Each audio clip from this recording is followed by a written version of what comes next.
Ассалаумағалейкум, құрметті тыңдармандар. Бүгін біз өздеріңізбен дәретпен жүрудің пайдасы туралы ақпараттармен бөлісетін боламыз. Әрдайым дәретпен жүретін адамға Алла тағала мыналарды ихсан етеді. Бірінші, періштелер оның жанынан айырылмайды. Екінші, үздіксіз сауап жазылып отырады. Үшінші, бүкіл мүшелері тәсбих етеді. Төртінші, ұйықтаған кезде періштелер оны адам мен жынның зиянынан қорғайды. Бесінші, сәкарати мәуті, яғни өлім жағдайы оңай болады. Алтыншы, дәретпен жүрген кезде Алла тағаланың қорғауында болады. Жетінші, ифтитах тәкбірін жіберіп алмайды. Дәретті болып жүрудің маңызы туралы хадис шәрифтерде былай делінген: дәретті болып жүрген адам ораза ұстаған адам сияқты. Жақсылап алынған дәрет иманның жартысы. Дәрет алған адамның күнәлары ағаш жапырақтары төгілгендей төгіледі. Жаналатын періште келген кезде дәреті бар адам шахидтік мәртебесінде қауышады. Бір мүмин дәрет алу ниетімен бетін жуған кезде көзімен істеген күнәларының барлығы сумен бірге төгіледі. Қолдарын жуған кезде қолдарымен істеген күнәлары судың соңғы тамшысымен ағып кетеді.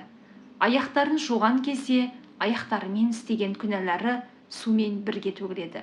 Осылайша бүкіл кіші күнәлардан тазаланатын болады. Дәрет алу үшін бетіңді жуған кезде күнәларың кірпіктерінен төгіледі. Қолдарыңды жуған кезде қол тырнақтарынан, басты мәсіх еткен кезде басыңнан, аяқтарыңды жуған кезде аяқтың тырнақтарынан күнәларың төгіледі. Ал намаздың сауабы пайдаға қалады. Тағы бір хадис шәрифтерде дәреттің маңыздылығы туралы: дәреті бар болса да қайтадан дәрет алған адамға 10 сауап беріледі.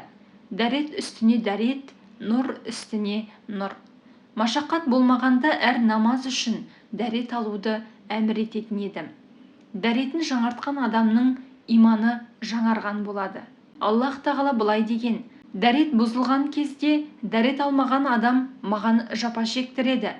Дәрет алып болғаннан кейін 2 рәкат намаз оқымаған адам да маған жапа шектірген болады. 2 рәкат намаз оқып менен қажеттілігін сұрамаса да маған жапа шектірген болады. Дәрет алып 2 рәкат намаз оқығаннан кейін дұға еткен адамның дұғасын қабыл етпесем, мен де оған жапа шектірген боламын. Алайда мен ешкімге жапа шектірмеймін. Я, құрметті мұсылман бауырлар, баршамыз дәретті болып жүріп, Алла тағаланың бізге берген сансыз сый-сияпатынан ада қалмайық.